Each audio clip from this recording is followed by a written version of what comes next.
insecticides, bees, and lady beetles, can they coexist? So thank you so much for inviting me. It's really an honor to be on a program where so many people are interested, have their own advocacy groups, came here to network, to learn from each other about how to protect the environment. And really, I'm humbled by being here to be asked to speak to you. And so my job today is going to be to try to give you a little background about pesticides, and mostly insecticides, and what is their role in affecting pollinators. It's a very complex question. There's no silver bullet, and that is the problem. It allows anybody to take the data and basically say whatever they want with it and be right. But we're going to go through some of that. We only have 20 minutes together. It's not very long for me to go through a vocabulary and then have us use our vocabulary. But I think it's enough for a very short message, and you can homeschool and go on from there. So what are insecticides? Insecticides are things that kill insects. So right from the beginning, are they going to kill a pollinator? Absolutely. No question. If you spray any insecticide on a pollinator, it's going to kill it. There are insecticides that have been registered by the EPA. I call them biorational. And what they usually do is they usually attack an insect in a specific way so that they exclude some insects. And I'll give you an example of one of my favorites. It's called pymetrozine. And it affects the siphoning mouth parts.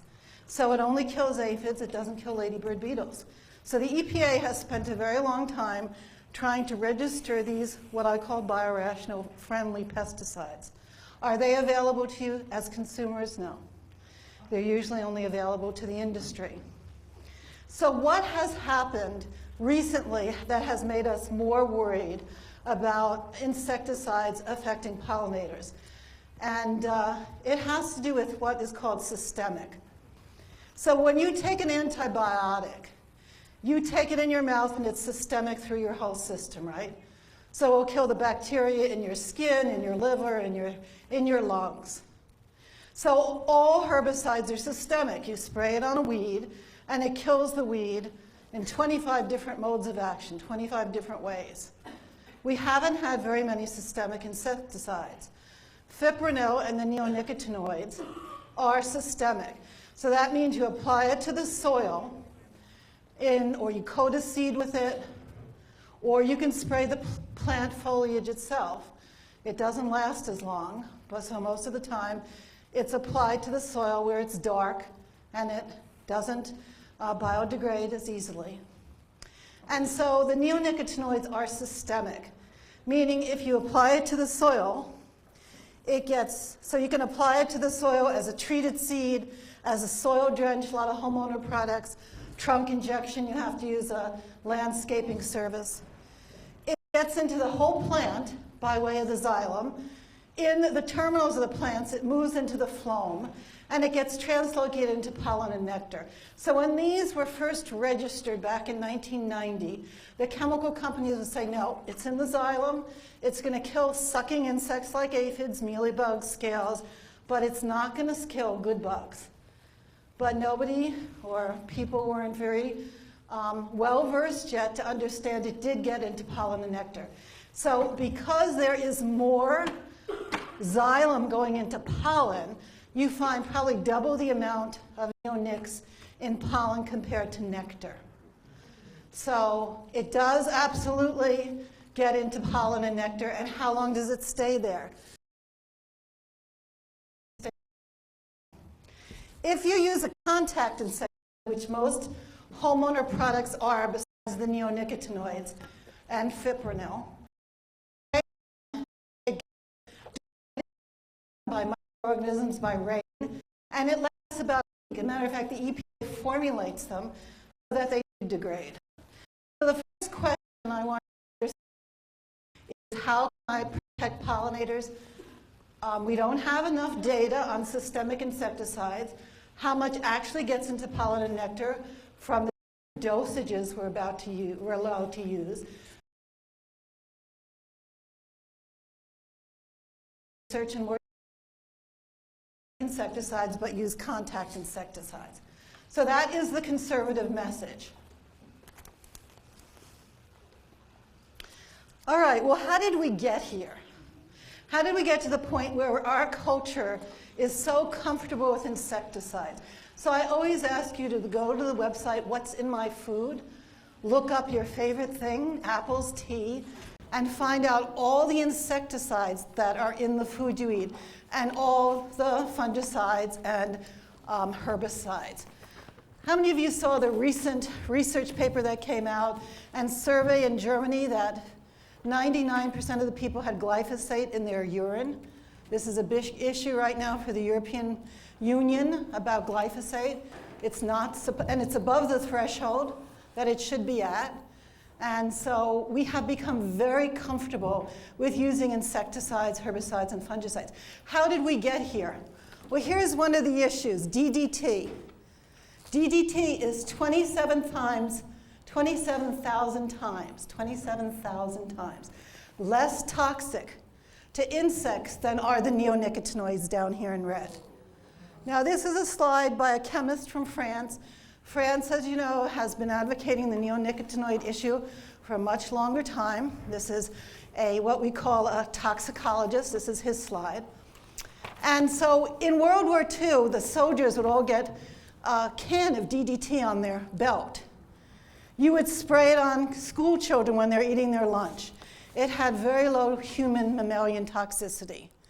And it didn't have a lot of toxicity to insects. And so what happened is it does something different. The neonics do not do this. It gets sequestered in fat and then went up the food chain. It's called biomagnification. So if you'd use it in water, it'd get on little daphnia, little water fleas, which fish would eat, and then it would end up in bald eagles, and it affected the deposition of calcium in their egg. So that is why Silent Spring was written, not only because they were using it to spray it in gentleman farms in the east to kill certain exotic pests like nun moth and gypsy moth, but it was doing a good job killing things, but because of the biomagnification issue. The neonicotinoids do not biomagnify. So there is a big difference in that. But DDT, after World War II, every soldier had it on its belt. The chemical companies started selling it for agriculture and forestry. And it wasn't until chief of the U.S.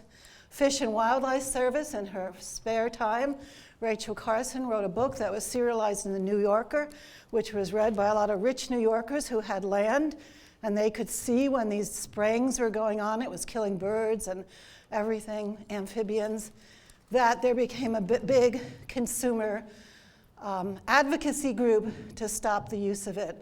And from that issue, the EPA was formed. Before that, all pesticide registration was done by the USDA. So as we go through time, we register different compounds. And what the EPA is doing is registering them and trying to make them less toxic. So the EPA is really trying very hard to register less toxic chemicals that degrade more quickly. But the neonicotinoids do not do that. They're systemic, and they can stay in a plant for 2 months to 2 years, depending on the dose. So if we look now, take that slide and put it in some information that's easier to assimilate, we have here that DDT is 27,000 nanograms per bee. That's how much a bee can eat before it's killed. You only need 4 nanograms per bee of a neonicotinoid, or fipronil. So what is 4 nanograms? It is a tiny amount. A heart-healthy aspirin is 80 milligrams, which translates to 80,000 micrograms, which translates to 80 million nanograms. And you only need 4 to kill a bee. So that's why Bonmontan did that slide, to impress on people that because of this systemic nature, because you get it into pollen and nectar, that you have a much lower dose. The DDT was not systemic in that way. So to answer your question, are insecticides compatible with ladybird beetles or bees? No.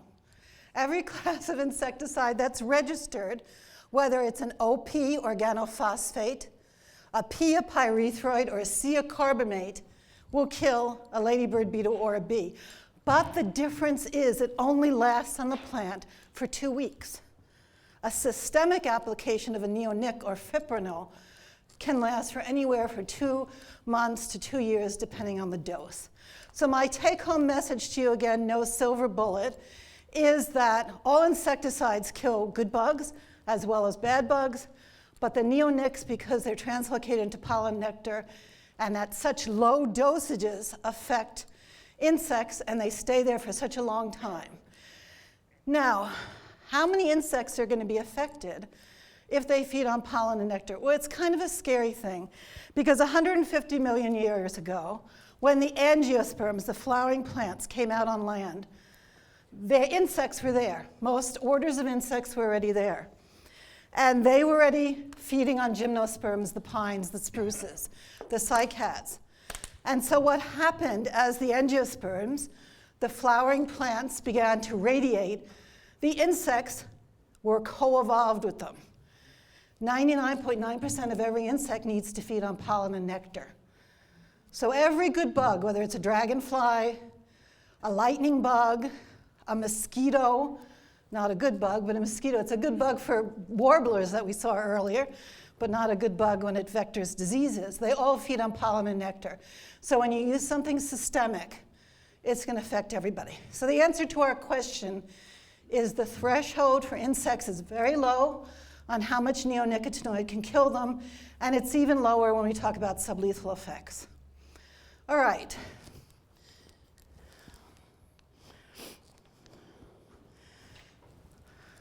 I was warned about this, so. So this is a extension leaflet I have on my website.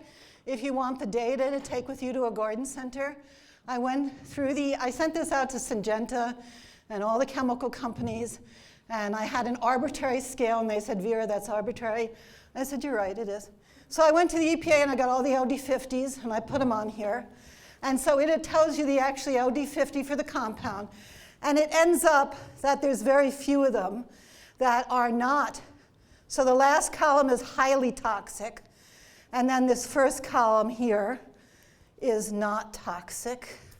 And here's the one I told you about, pymetrozine Endeavor, 158,000 nanograms per bee, very non-toxic. Does a great job killing aphids, will not kill a pollinator or a ladybird beetle. All right, so that's to answer the first question. Now I want to go on to answer a second question, and I don't really have enough time. I always put a lot of slides in, but I never can get to all of them because I add stuff to help you understand, and we just use up time. So I'm halfway done with my talk already. So how long do these neonics stay in a plant? So here's some data. Again, my job is to show you data, not to do advocacy, but to show you the data out there so you become educated to put online resources like that extension leaflet for you to use in your programming. But here are some research papers, and they're talking about the duration of imidacloprid in woody plants. So 12 months on a linden or poplar tree, ash tree, 24 on hemlock, 24 in cotoneaster. So I want to show you what that means. What does it mean to have a neonic in a plant for that amount of time? So this is a beautiful data set I just finished. It's looking at the residue in linden trees. Jameson, my last graduate student, is here. He helped collect these flowers and leaves over 2 years. Wave, Jameson, so everybody knows where you are. There's Jameson. It takes us a long time to get data. We go out and we collect it, we freeze it, we send it off to the USDA. I get it back, I graphic. When the outliers, I have to ask them to get new data. So this data set is done now. And this is what I want you to see. So to answer the question, how long do these neonics stay in the plant? So we have here June and August 2012. Basswoods only flower in June. And then June and August 2013. And what you see here is the brown is what's in soil and the green is what is in leaves. So if you apply it in April, and I've lost my little red light here. The battery must be gone. If you apply it in April and then collect the leaves and flowers in June, you get this much, 15,000 parts per billion in the soil. Remember, you only need 40 to kill a bee, okay? You get 727 in the green, the leaves. In the flower, the first year, you got to get 28 parts per billion. That's pretty low. It's questionable. EPA just came out and said above 25 is where you're going to affect behavior of bees, but not show mortality. They just said that in January. So in August here, we're down. We lose a third. We're down to 6,000 in the soil. And we're a little higher by a third, 1,000 parts per billion in the leaves. The next year, we're down another quarter in the soil to 1,600 parts per billion. We have 706 in the leaves. The flowers now have about 81, which is up there. That's going to affect the behavior of bees, maybe kill some of them, maybe. And then by August, we're down to 429 in the soil, 524 in the soil, and about 429 in the leaves. So any plant growing below that, any plant with these numbers above 40 or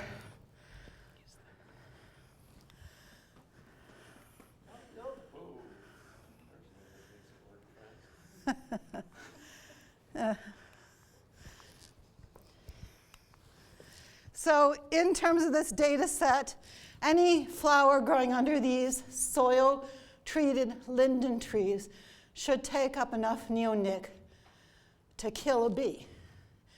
I did a canola experiment where I put different levels in canola. In soil plants, I collected only the pollen, and I have a nice model now where I can say how much you put in a plant, how much gets into pollen. So I can say this as a scientist now. So soil drenches in landscapes that use grams, this was 52 grams thrown on the soil surface, is going to have high enough levels below this linden tree and in the flowers the second year to affect the behavior and maybe kill some pollinators. And this is just what the data looks like. So I know that you're going to be able to look at this again, but this is just the same data in table form. So do these levels affect bees? And so this is my slide trying to answer that question. So if you go to the literature where people argue about this, do the levels of neonics found in agriculture or nursery or landscapes affect bees? It all depends on how much you put in the ground or how much you put on a seed. So a seed-treated crop, the most you ever get is 7.6 parts per billion. That is below the effective concentration that would cause effects on behavior, and it is below the LD50. Everyone agrees. There's been no data in about 7 studies, including one we've done at the University of Minnesota, that a seed treatment has enough neonic translocated to pollen to kill a honeybee. And why is that? So I've listed you some reasons why honeybees and bumblebees, the data is different. So bumblebees, queens forage. Honeybees, the queen never forages. So the queen is out there in bumblebees. She can get 5 minutes, thank you. She can get a sublethal dose, and it can affect her behavior. What happens is these lower doses affect memory, the able to go back to your hive, find your way home. They cause you to sit and do nothing. So honeybee queens are protected because they never leave the hive. Bumblebee colonies only have about 30 workers to start. Honeybees have, whatever, how many workers? 50,000 and above. The end of a honeybee worker's life is that they go out, become nectar, and then pollen foragers.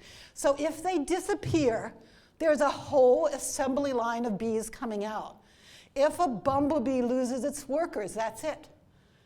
So if you only have 30 to 100 workers, and they run into a patch of neonics, it's going to have a much bigger effect on bumblebees and honeybees.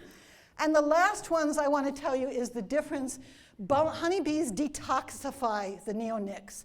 They have something called bee bread, where they actually have a hyperpharyngeal gland that has a secretion. They mix that with the pollen and the nectar. They feed it to the queen larvae, to the larvae. And it is known that the bee itself, plus these hypopharyngeal gland secretions, detoxify the neonics. In Jameson's dissertation, when we look at, and in our honeybee work, when we look at what we put in and what is stored, it's about a third after it gets detoxified. Bumblebees, if you have the workers out there foraging, if you have the queen out there foraging, they're going to be more impacted. So to answer the question, do neonics affect bumblebees and honeybees? The data on seed treatment has consistently said, no, there's no effects on colonies. There's effects on honeybee individuals, but not on the colonies.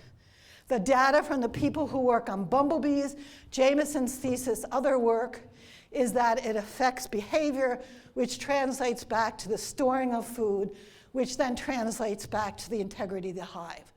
So everyone is right. There's no silver bullet. That's the problem with talking about the effects on neonics. People like yourself who are advocates, who have your own organizations, need to hear about the data so that you understand when people make blanket statements, it's not necessarily true. So that's been my job, to show you data, to talk to you about some reasons of why there's different data out there for honeybees and bumblebees, and to make you realize that it is the systemic nature. It's not just the toxicity of the neonicotinoids, because we saw DDT was much less toxic. It's not just the toxicity, but it's the effect of sublethal dosages on behavior and whether the queen stays in the hive, as in honeybees, or goes out and forages. So the answer to the question is neonics affect bumblebees much more than honeybees. The data is clear. There's probably 40, 50 papers by now. Neonics are very toxic to bees, and at sublethal levels, they affect behavior. So that's my message for today. What you can advocate to people is if they need to manage pests, use contact insecticides, which were formulated by the EPA to decompose. And do not use systemic insecticides until we figure out how persistent they are in backyard plants, field crops, and ag crops.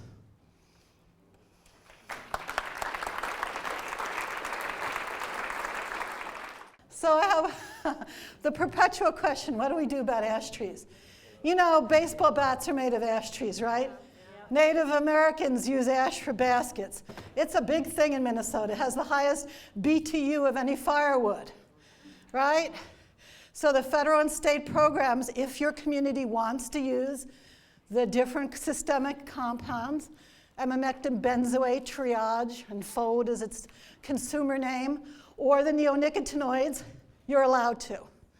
So it is an invasive species that's making a huge impact. The reason why emerald ash borer makes such a huge impact is it affects trees with a very small dBH. So most time borers are attracted to trees that are very wide, older. Emerald ash borer is attracted to tiny little trees. So in Ohio, Michigan, where it's been established now for about 12 years, you don't have recruitment of ash trees in the forest. And ash seeds are a big thing for wildlife in forests. Remember, most of the cultivars we do grow in urban areas are seedless, but the ones in forests make seed. So communities can decide not to use neonics or emamectin benzoate, the systemics, but that's not the federal and state policy. Any other questions? Yeah, lady in purple. Yeah, I was wondering, what chemicals, there was a region in China that lost all of its bees and pollinators because of their insecticide use. And I was wondering, do you know what kind of insecticide they were using? Now they have to hand pollinate the plant. You know about that story? Yeah, well, I know that story, but I'm going to go back to here. It doesn't matter. They all kill bees. Doesn't matter. All contact insecticides are killing bees at very low dosages. So if you keep using them, you're going to keep killing bees. You're going to kill everything. They're probably the organophosphates and then the pyrethroids. Another question? Yeah. Is the consumption cumulative, or you know, so if they take in pollen from one tree that was at, let's say, 2 mgs, and went to another tree, is that cumulative or? Yeah, so this lady has a very important question, just like the lady before.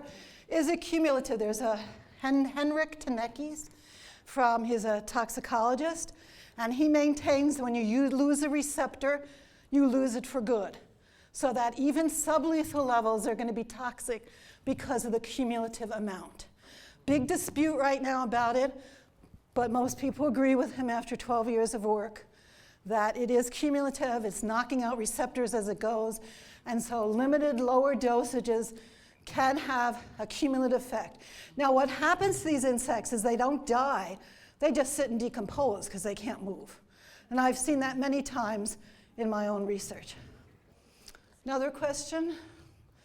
Yes, lady in green. The honeybee foragers that are near the end of their lives, some of them can detoxify with their saliva, but the pesticides are building up in the hives, and beekeepers are recommended to swap out their combs and their materials in the hive that are retaining these pesticides that are in the wax.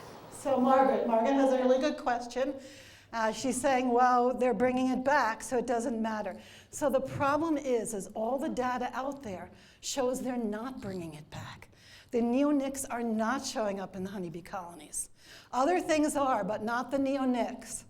So the question is, are the workers having sublethal effects and just not returning home? That's what people like myself will say.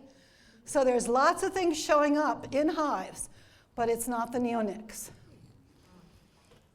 Another question? Well, you guys have great, very in-depth questions, and shows you're listening and you're really good advocates because you're using data to make your decision. So thank you very much for those questions.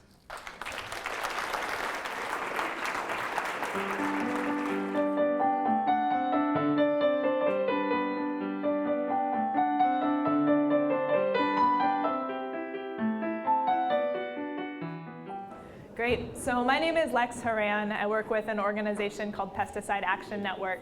And we do policy change work at the local level, the state level, and the federal level. And our work is really about reclaiming our food and farming system, right? We believe that we need a food system and an agriculture system that is not about serving pesticide companies and seed companies, but is about feeding people good and healthy food, creating safe and dignified work for people, protecting rural communities who live around agriculture. And so we believe that we need to transition away from the most harmful pesticides that are used in our food system right now. Y'all know the 101 about this issue, right? You know a lot of the basics of what's causing pollinator decline, and you don't need me to run through that again. But I want to get into, I think, some of the most interesting new information that's coming out, some interesting new research, as well as some things to look out for. As this continues to be an issue that makes front page headlines and that our decision makers are acting on, there are more and more subtleties that we need to be on the lookout for, places that we might get fooled into supporting something that's actually not good for pollinators, and I want us to be ready to respond to those things. Sound like a good way to spend our time? Cool. So this isn't news, again, to any of us. This is the USDA's annual survey of honeybee colony losses. These numbers come out every year. This is from 2014 to 2015. And I want to start here with kind of inoculating us against some false information. I've been hearing a lot of spokespeople for the pesticide industry saying recently that actually there is no such thing as bee decline because the number of colonies, honeybee colonies, is going up. Has anybody else heard that? Yeah, I'm hearing it more and more.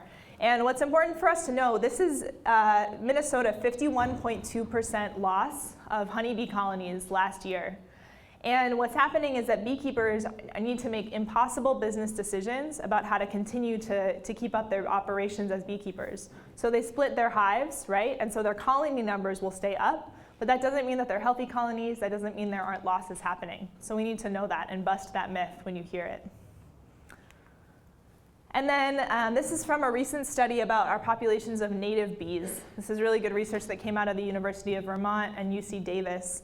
So the blue areas of the map are areas where there are more native bees, and those yellow areas of the map, yellow, green, whatever that color is, are areas where our native bee populations are lower.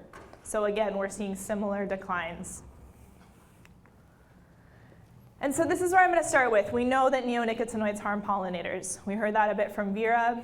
And what I'm going to say about this is that we know that this is true. There are multiple factors causing pollinator decline. It's ignorant to say that there's only one factor. Pesticides aren't the only issue. Of course, there's diseases, there's habitat loss. But anybody who's going to argue that pesticides aren't part of the problem, my guess is that they have some connection to the pesticide industry. We know that pesticides are one piece of the puzzle, and we have to be ready to take it on. Does that make sense? Cool. And so there's a strategy, I think, that we all need to be familiar with that actually comes out of the big tobacco playbook. That's manufacturing doubt, right? That is introducing this idea of, well, are we sure it's pesticides? Just raising one extra question. Are we sure this is part of the problem? And there is such a great deal of science pointing to pesticides, again, as one piece of the puzzle causing pollinator decline. And so we need to be clear about that. And if anybody still has questions about that science, I'm happy to talk to y'all about it more, and I'm sure others in this room are too. And then I'll speak too for a second to this. I hear a lot that we just need more research on the issue, right? It's not quite time to act yet. We need some more research. And I will always agree that there's more research on the issue is always going to help us make better decisions. I would argue that the research about the harm to pollinators is there. We need more of it for sure, but I think it's time to double down on the research about what do we do instead of using these harmful pesticides, right? Double down on that research about what are the agricultural practices, right? And I think it's time for that, and I think we get to ask for that from our decision makers, right? That's the kind of research we want to be promoting. Great, so I'm going to run through this quickly. I think Vera touched on a lot of this. Neonicotinoids are unique for some, I would say, 4 main reasons. They're toxic to honeybees and other pollinators. They're used very widely. Neonics are the fastest growing and best selling class of insecticides in the world. They're worth a lot of money. They're persistent, they last a long time, and they move around in water easily. So clothianidin, one of the neonics, was found in 75% of Midwest waterways a few years ago. And finally, they're systemic, as we talked about, right? They're expressed through the whole plant. So when I say widely used, this is a map of one of the neonicotinoids, imidacloprid, that is used as a seed coating, especially in soybeans. And you'll see that very rapidly, imidacloprid use skyrocketed over the course of the last 20 years or so. And if you think back to those maps a few slides ago of honeybee and a native bee decline, you'll see that they map pretty closely onto each other. And of course, correlation isn't causation, right? But it's good to keep in mind. So I want to zoom in on a couple areas here that I think we haven't gotten into as much yet. So the greatest use of neonicotinoids is as seed coatings. So this is a jar of corn seed that's coated in neonicotinoids. And again, because they're systemic, when the seed goes into the ground, the whole plant expresses the pesticide, right? So about 95% of the corn seed and 1/3 to 1/2 of the soybean seed that goes into the ground in the United States has neonicotinoid on it already. And yep, about 95% of the corn and 1/3 to 1/2 of the soybean that goes into the ground has neonicotinoid on it already.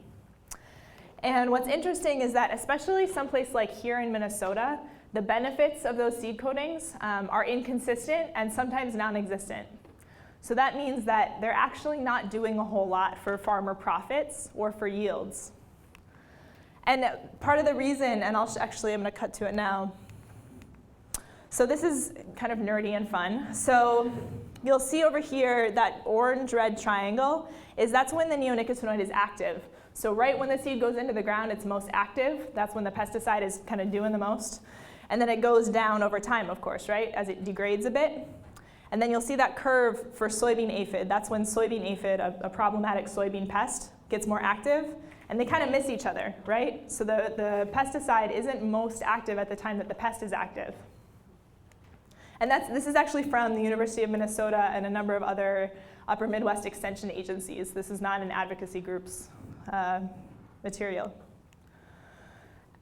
And the EPA has actually said that in soybeans, neonics provide $0 of yield benefits in most situations, as when they're used as seed coatings in soybeans. And this is a quotation from a researcher named John Lundgren, who's formerly of the USDA, I have to fix this slide, Agricultural Research Service. He says, we found no yield benefits resulting from seed-applied insecticides. The beans with insecticide perform similarly to untreated seeds. At $12 to $15 per acre for soybeans, it turns out that this seed treatment is costing growers a lot of money unnecessarily. And so the issue there, right, is about this is the vast majority of the seed that's on the market. And so farmers are not actually able to make choices about what they want to be putting in their field, even if it's not agronomically the best choice that they can be making. Great. So again, we're thinking about what are the causes of these declines. And there are these interacting stressors, right? So you'll see the neonic-coated cornseed there. You'll see the honeybee with the varroa mite down below. You'll see habitat loss there with mowing, pesticide applications. And synergistic effects, right, are when when 1 + 1 equals more than 2, right? So when we have these factors interacting with each other in a way that makes each of them worse. And so there's a lot of interesting research coming out recently about the relationship between bee diseases and pathogens and pesticide exposure. So a bee that's exposed to, say, a fungicide and also a neonicotinoid insecticide is much more vulnerable to many of the diseases that are harmful to honeybees and some other native bees. And so to this question about, well, the very low dose that's in a seed coating, is that going to harm a bee? Probably not directly, as Vera was saying. But honeybee colonies, there's research that shows honeybee colonies placed next to a cornfield that's planted in neonicotinoid-coated seeds have higher pathogen loads than the control group that's placed away from the fields. So a colony that's weaker because of pesticide exposure isn't as able to deal with a pathogen problem that comes up. Does that make sense? Yeah? Y'all still awake out there? Great.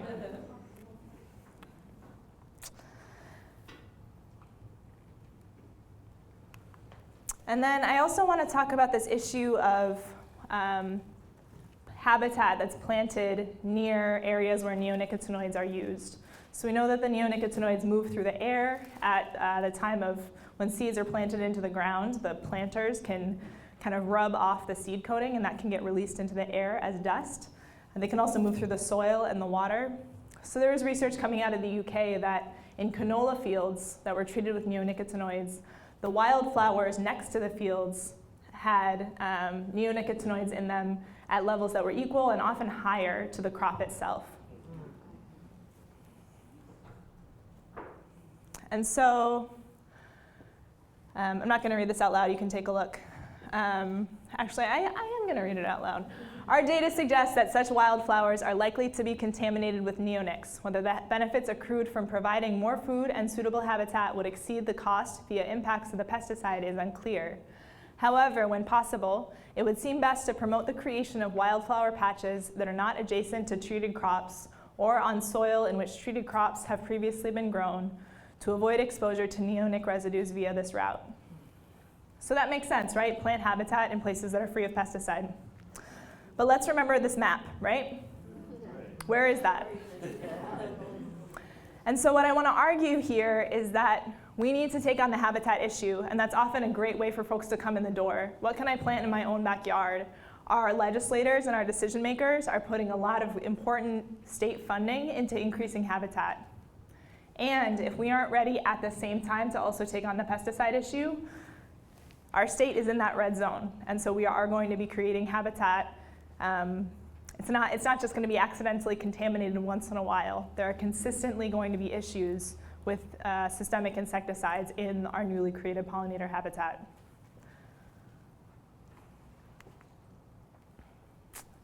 So I want to talk a little bit about beewashing. Have you all heard the word greenwashing before? So my coworker Paul started calling it beewashing, and I had to pick that up. So you'll see here, Bayer and Syngenta are the two companies who manufacture neonicotinoids. They make a lot of money off of them. They're two of the, we call them the big six, the pesticide corporations that control most of the market. And the thing is that everybody wants to be pollinator friendly right now, right? Including the folks who make the pollinator harming pesticides. So you'll see at the bottom here, this is a Bayer piece here, Bayer Bee Care. Bayer does a national tour called the Bayer Bee Care Tour. They have a Bayer Bee Care Center in North Carolina. Their approach there is the everything but pesticides approach, right? We're willing to work on the varroa mite, we're willing to work on habitat, we're willing to work on beekeeper practices, but please don't look at our products as part of the issue.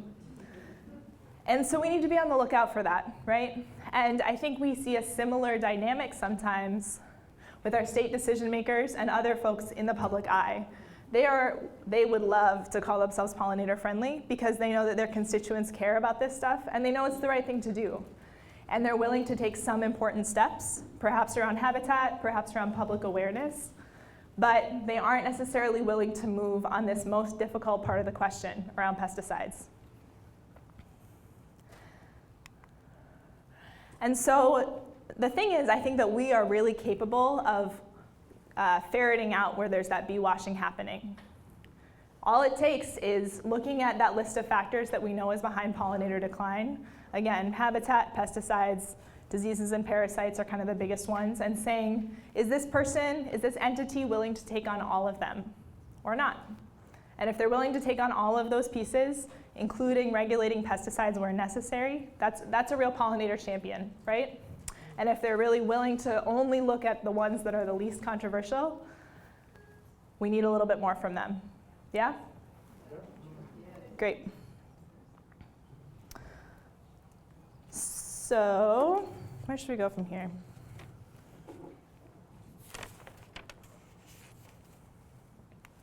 So I'm going to fill y'all in a bit on what's going on at the federal level and the state level related to policy. I appreciated when Jim said the best protection against drift and against pesticide problems is a good relationship with your neighbor. I think that's true.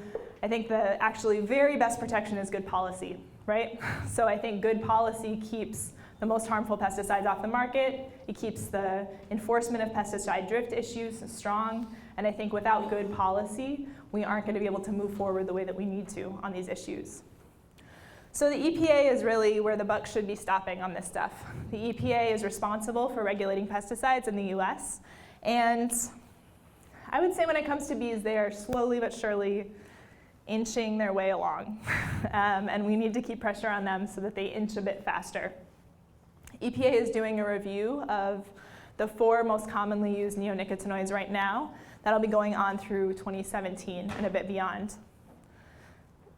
Vera referenced that in January 2016, EPA came out with its risk assessment of one of the neonicotinoids, imidacloprid. It was the first time they had really admitted that the neonics at the rate that they're frequently used are harmful to pollinators. Well, actually they said honeybees, because that's what they were looking at.